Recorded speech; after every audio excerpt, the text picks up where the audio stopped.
Okay, let's unpack this. I mean, imagine goats. Goats producing spider silk in their milk for military vests. Yeah. Or scientists just saying, yeah, we're comfortable with human-animal mixes that are half human. It sounds, well, pretty wild, right? It really does. Yeah. But according to the stack of sources you share for the deep dive today, Mm. these aren't just, hypotheticals. Mhm. They seem to be examples rooted in actual current research and, well, real-world developments. Absolutely. So today we're taking a deep dive into a truly fascinating and maybe, yeah, a little unsettling area of science and culture. We're talking transhumanism and genetic engineering. Right. We've got research notes, articles, bits from an audio discussion, basically a whole pile of material exploring this, from the scientific roots right through to the huge philosophical and societal implications. And our mission, as always, is to go through these sources together, pull out the most important insights, and really help you understand what this all means for the future of humanity. Strictly based on what these materials lay out, of course. Okay, so let's jump right in. There's a specific anecdote in one's course about how this whole exploration started for them. Apparently, like 20 plus years ago, doing some completely different research, the term transgenics just sort of popped up. That's right. And it was a really, really new concept back then. The Human Genome Mapping Project was just getting started, really, Right. opening up this completely new window into our own DNA. So the idea of altering genes, especially crossing species barriers, it was confusing, sure, but also incredibly compelling. Yeah, because terms like, biotechnology, nanotechnology, they weren't common parlance yet, were they? Not at all. But suddenly understanding the human genome, it made manipulating life seem, well, possible. This promise of healing bodies, making us stronger maybe, all through changing our genetic code. And the sources, they define transgenics pretty simply. Yeah. It's just the crossing over of species barriers. Now, this can apply to simple organisms or, and this is really the key part, it can go all the way up to sentient beings, blending genetic material from different creatures. Okay, so the fundamental question then that drove the initial look into this, according to the source material, was just why?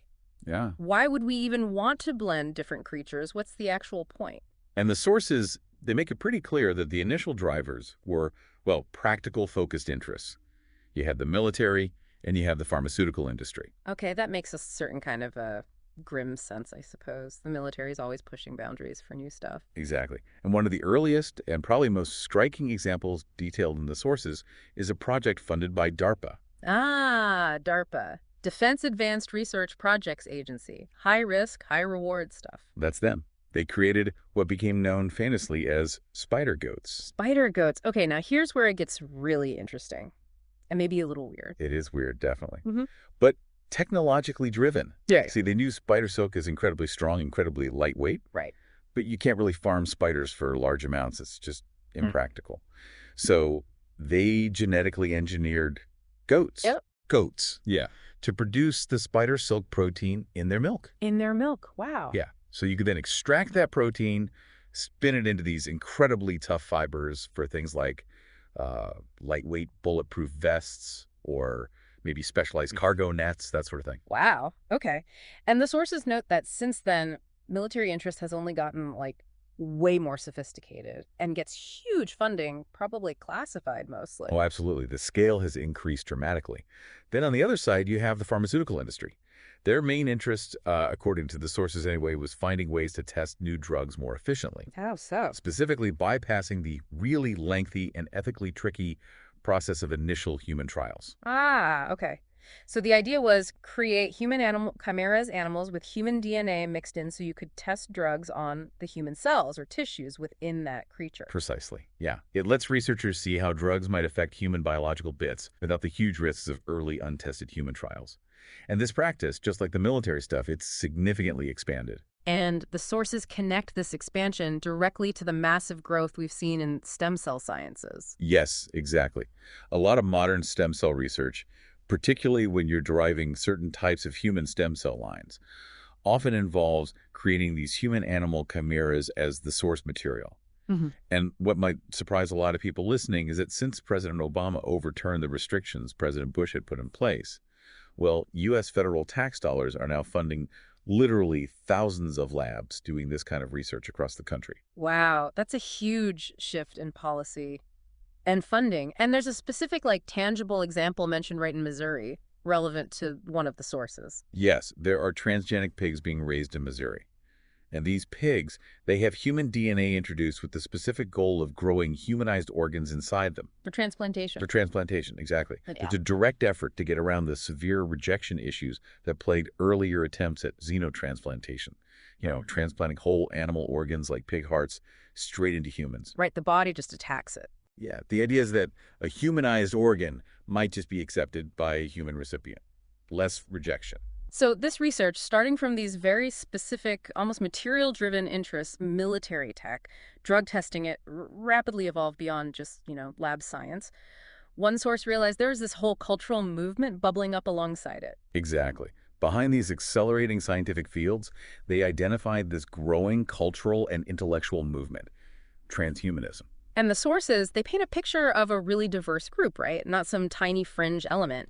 It says members come from all walks of life: students, academics, professionals, even older folks, like old hippies it mentioned. It's truly become international. The sources highlight its growing presence and even some specific, maybe surprising, affiliated groups like Christian transhumanists, Buddhist, Muslim, Mormon transhumanist associations, alongside the more general ones. And one of the sources mentions personal connections to some key figures in this space, like Dr. James Hughes, bioethicist, sociologist, headed the World Transhumanist Association. Right, the WTA. And Nick Bostrom from Oxford, also involved with the Institute for Ethics and Emerging Technologies, IET. Yeah, and there's even an anecdote about debating Dr. Hughes on the ethics of all this and then later becoming friends. Yes, that personal connection apparently offered a unique window into the sort of core thinking of the movement's leaders. So what is the foundational goal of transhumanism then, as described in these sources? What are they actually trying to do? Well, the core objective, based on this material, seems to be bringing international attention to the idea that, through applying these emerging sciences, humanity is right on the cusp of being able to fundamentally alter what it means to be human. How so? It means rewriting our DNA, enhancing our capabilities, essentially engineering Homo sapiens 2.0. They often call it H+. H plus man. And the ultimate aim isn't just like minor upgrades. No. The long-term goal is pretty radical. Transition into a post-human state. That's a being so fundamentally different from us now. That it wouldn't even be considered human anymore. Exactly. Not by the traditional definition, anyway. And this involves pulling in a whole vast array of scientific fields. Oh, absolutely. The sources list a huge range of technologies they see as tools for human enhancement. You've got neuropharmacology, using drugs for brain function. Right. Nanotechnology engineering at the atomic level. Genetic engineering, obviously. Stem cells. Robotics. Brain-machine interfacing. Basically any science that has the potential to augment us or change our biology. And the scale of funding for this globally, it's huge. The sources really emphasize that. Tens of millions to billions of dollars flowing into this research worldwide. And this isn't just, theoretical talk in journals. Yeah. This science is being actively tested, developed, and specifically adapted with the aim of altering human identity. Okay, so given that scale, that ambition, let's take a deeper dive into the U.S. government's awareness and, direct involvement based on what these sources reveal. It's quite eye-opening, actually. If you go back to 2006, President George W. Bush, in his State of the Union address, he actually called for legislation. Really? What kind? He wanted to prohibit the creation of human-animal chimeras. And notably, he specified not just embryos, but fully developed chimeras, and also prohibit creating patentable, exotic human life forms. Wow. That tells you this tech was already advanced enough, even back then, to be a major concern right at the top. It certainly indicates it was on their radar, yeah. Yeah. Then one of President Obama's very first executive actions when he came into office was to overturn the restrictions Bush had placed on federal funding. Ah, okay. So that basically opened the floodgates for U.S. tax dollars to flow into research on human-animal chimeras and stem cell sciences. So federal funding for this pretty controversial area was actively reinstated under Obama. Yes, and the involvement goes deeper.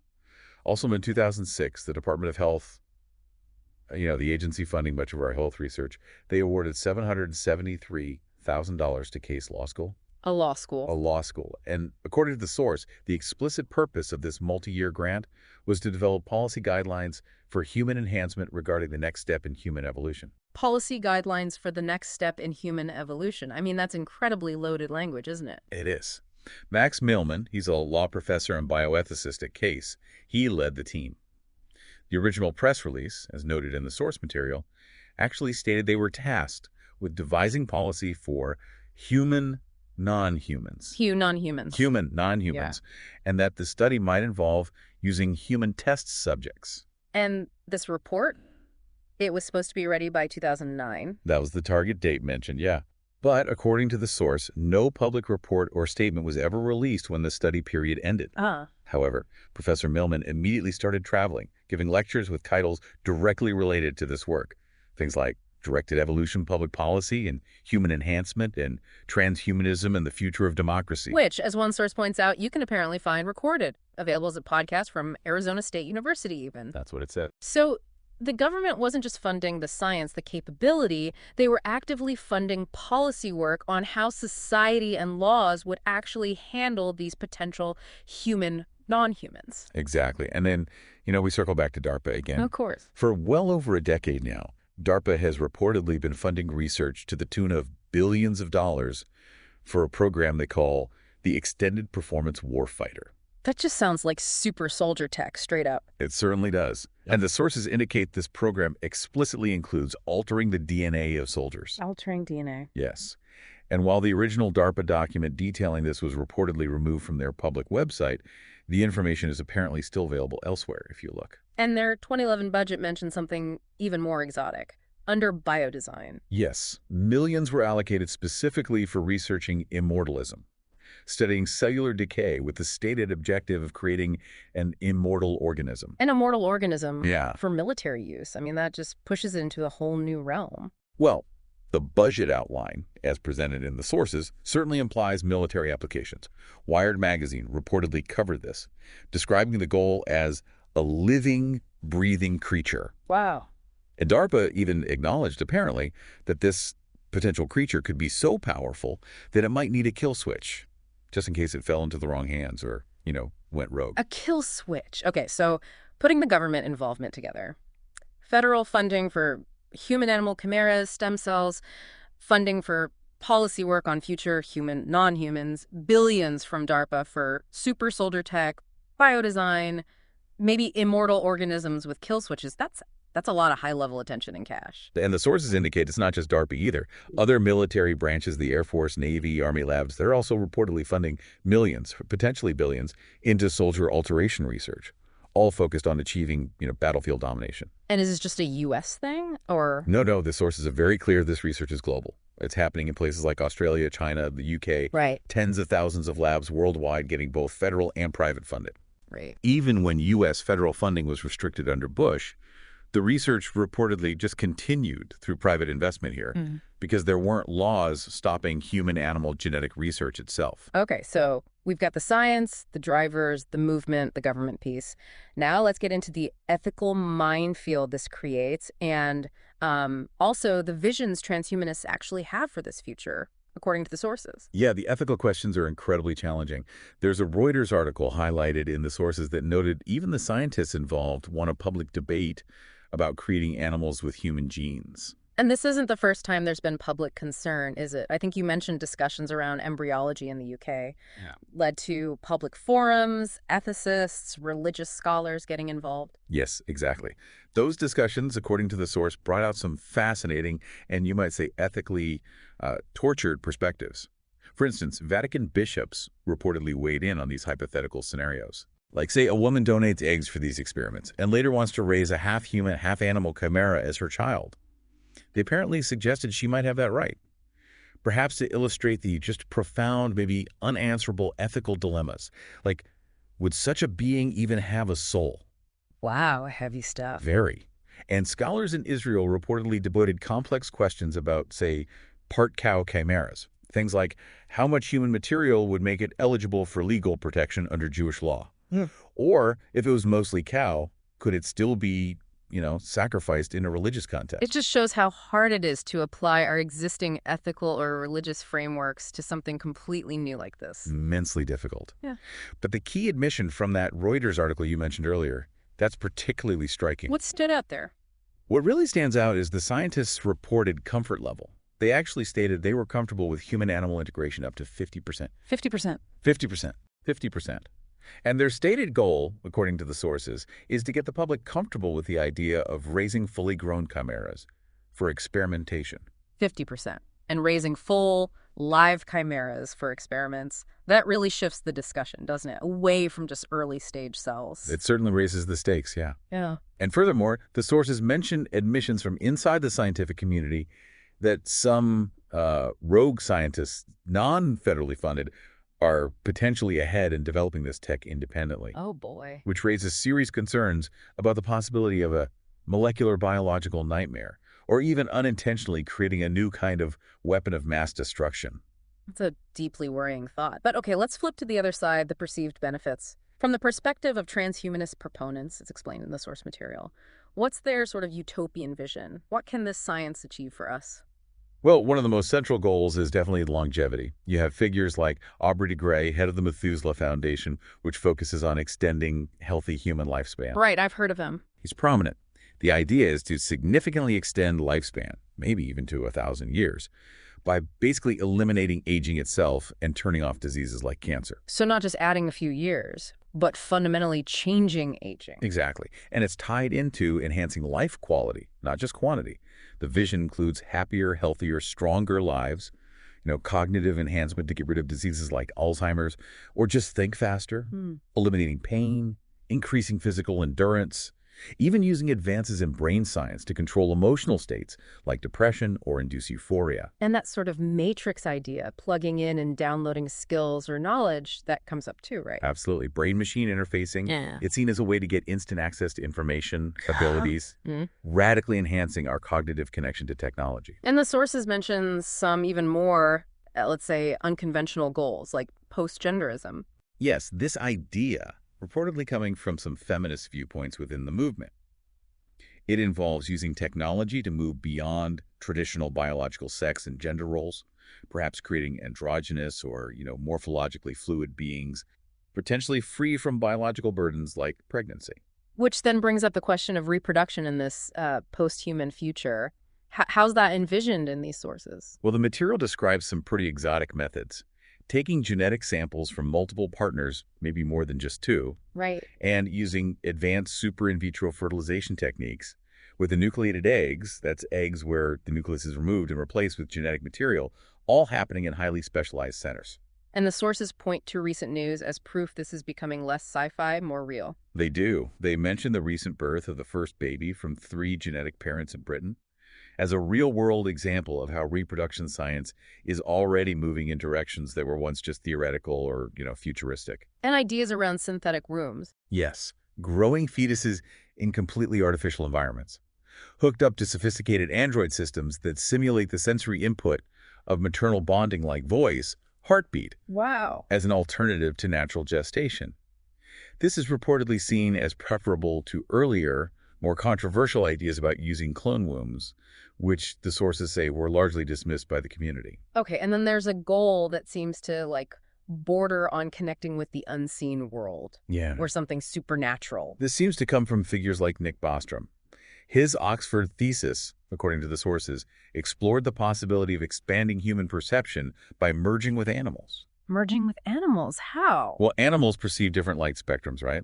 They navigate using sonar, sense vibrations, reportedly even detect tumors, abilities far beyond typical human limits. So merging with animals could give us completely new senses, like literally see or hear things we can't now. That's the concept, yeah. To open new modes of perception, potentially accessing aspects of reality that we're currently just blind to. And the sources connect this idea back to historical, even religious concepts of animals being able to perceive the unseen or supernatural realm. How so? Citing examples like, Balaam's donkey in the Bible seeing an angel, or how dogs sometimes react to things invisible to humans. Interesting connection. And this blend of science and the potentially spiritual, it even led to a specific research project. Yes, the Sophia Project at Arizona State University, reportedly funded by the Templeton Foundation. Okay. This project apparently grew directly out of those transhumanist debates, questioning whether fundamentally altering human biology might also change the nature of the soul or spirit. And its goal. Its stated goal, according to the sources, is to try and verify an indoor attempt to contact, well, quite a list. The ghosts of dead humans, aliens, angels, demons, a universal conscious, or God. Wow. Okay, so the transhumanist vision, as laid out in these sources, it ranges from curing disease and living like forever to exploring entirely new forms of being Yeah. and potentially even making contact with the divine or other intelligences. That's a lot. It is incredibly broad, yes. But this is precisely where the critics really step in, viewing this future not as a utopia at all, but as a potential catastrophe. Right. Who are some of the key voices of caution or opposition highlighted in the sources? Dr. Leon Kass is a prominent one. He's a bioethicist, chaired President George W. Bush's Council on Bioethics, later resigned. Okay. The sources quote his very stark warning. Humanity is on the operating table, literally scheduled for wholesale psychic and physiological redesign. He calls it a war for the mind and believes we're likely to lose it, but urges people to understand the trajectory we're on. That's a serious warning from someone who is deep inside those policy discussions. It is. Professor Francis Fukuyama is also mentioned. He apparently described the combination of emerging science and the transhumanist movement as possibly the most dangerous concepts in the history of mankind. Most dangerous. Yeah, carrying the potential, he believes, for an extinction-level event. Extinction level event. I mean, that's about as dire as it gets. And it's not just bioethicists voicing these big concerns. There are practical warnings, too, from maybe unexpected places. Yes, the sources point to Birkbeck Law School in Britain, apparently a place known for training crime scene investigators. Okay. They reportedly put out a press release discussing the need for future forensic classes, specifically designed for analyzing crimes perpetrated by something that is only part human. Part human. Yeah. They use the really graphic example of a potential part wolf serial rapist, noting that current forensics just wouldn't apply to instincts and a mindset potentially altered by non-human DNA. That specific example is chilling. And it sounds like governments are increasingly seeing this as a security issue, too, not just scientific or ethical. Absolutely. The sources highlight government concern that transhumanism represents the near-future arms race. Drawing a direct parallel to the nuclear arms race of the Cold War, the fear is that nations might feel compelled to develop this tech purely because potential adversaries are doing it, essentially being forced into this race for strategic advantage. And the Pentagon's top scientists, the group known as the Jasons, they've voiced similar fears. Yes, they are reportedly deeply concerned about the prospect of facing brain-modified foes. Brain-modified foes. Exactly. Yeah. And this concern is said to fuel billions in funding, including black budgets dedicated to developing super soldier technology and other exotic capabilities, precisely to prevent enemies from gaining this potentially decisive advantage. Okay, before we wrap up this incredibly complex picture, the sources draw a parallel to a related science that's already very much part of our lives. Genetically modified organisms, GMOs, especially in food. Yeah, this is presented as a kind of real-world case study, almost an alarm bell. We're already seeing unintended consequences with modified food crops, things like potatoes with moth genes, just the ubiquitous GM soy everywhere. The sources mention studies showing potential health issues, even respiratory problems, for people living downwind from these crops. And there are stories about studies being suppressed. Yes, the cases of scientists like Arpad Pusztai and Irina Ermakova are mentioned. They reportedly did studies where rats fed GM foods developed tumors, cancers, produced offspring that were significantly smaller, had much shorter lifespans. Oh, wow. The sources claim these studies were actively suppressed by corporations trying to protect profits, and the documentation only came out later through efforts by groups like Greenpeace and lawsuits. There's even a striking anecdote about animal behavior in those studies. Apparently so. When given a choice, the rats in the studies consistently preferred natural potatoes over the GM ones, even when they were starving. They'd only eat the modified ones when there was literally nothing else left. The source uses this to pose the question, what do God's little creatures know? And the sources urge us to kind of extrapolate that risk. Exactly. If we're seeing serious unintended consequences from genetically modifying food crops and doing it using humanity as the large-scale, long-term guinea pig, sort of building the bicycle while riding it, as the source puts it. Yeah. Imagine applying that same approach to sentient human-animal genetic blends. What are the potential dangers mentioned there? Well, the sources bring up risks like unpredictable crossbreeding, the potential for totally new diseases, like a human form of mad cow disease Mm-hmm. caused by eating products containing DNA from our own species. Right, prions. Prion contamination, exactly. Yeah. The unknown impact of, say, eating goat cheese that contains human DNA. Yeah. It's raised as a serious concern, drawing a comparison to how mad cow likely originated from cattle being fed products containing cattle remains. It really highlights the profound unknown variables when you start blurring these biological lines so fundamentally. It really does. We're already seeing unpredictable long-term impacts with GM foods, things that might not become fully apparent for decades. Applying that same experimental approach to sentient beings, it introduces exponentially greater and potentially irreversible dangers. Finally, how has the media generally portrayed some of these developments according to these sources? Is it all caution? Not always, no. The Wired magazine article titled "Farm Animals Crank Out Drugs" is cited as an example. The source describes it as having a very positive, very optimistic spin. Okay. They share a specific anecdote where the writer of that article actually reached out to them for cautionary input.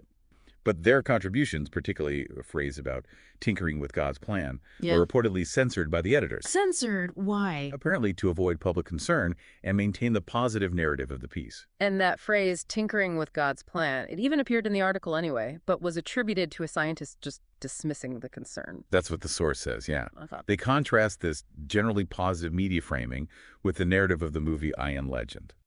right. Will Smith. Yeah, where a scientist develops a cancer cure using human-animal DNA merging, creates a vaccine. Mhm. But the unintended consequence is this human variant of rabies that effectively wipes out humanity. And the sources present that I Am Legend scenario not just as fiction, but as what? As a very real scientific possibility. Mhm. Rooted in the risks being discussed when you start bridging what is biologically unnatural for us, crossing into the animal kingdom and introducing those altered elements into the human physiological system. Okay, so trying to pull together this incredibly dense deep dive. We've explored the scientific origins of transgenics, driven by military pharma interests, the emergence and really ambitious goals of the transhumanist movement, longevity, enhancement, even post-genderism, maybe connecting with the unseen. Right. And we've seen significant U.S. government involvement funding the science, funding policy development for future altered humans, billions flowing into military applications for human alteration. And we've weighed all of that against the serious ethical questions being debated by scientists, ethicists, religious scholars, plus the grave warnings from prominent critics like Leon Kass, Francis Fukuyama, who see this path as potentially leading to an existential threat. And those real-world lessons from GMOs serving as a cautionary tale about unpredictable, unintended consequences when you cross species barriers on a massive scale, highlighting the dangers of effectively experimenting on ourselves. The sources make it really clear this isn't just future speculation, is it? This science is moving fast. It's actively shaping policy military planning right now. Absolutely. It is sophisticated ology names and ism names, as one source puts it, but the ultimate outcome is still profoundly uncertain. And the source material even concludes by presenting the perspective that this whole path could potentially align with the fulfillment of biblical prophecy. It does offer that as one potential interpretation of the very real scientific trajectory these sources describe. So here's a final provocative thought for you, the listener, to consider based on everything we've covered today from these sources. Given the potential benefits presented by proponents and the profound risks and warnings raised by critics, how do you believe humanity should approach this power, the power to fundamentally redesign ourselves?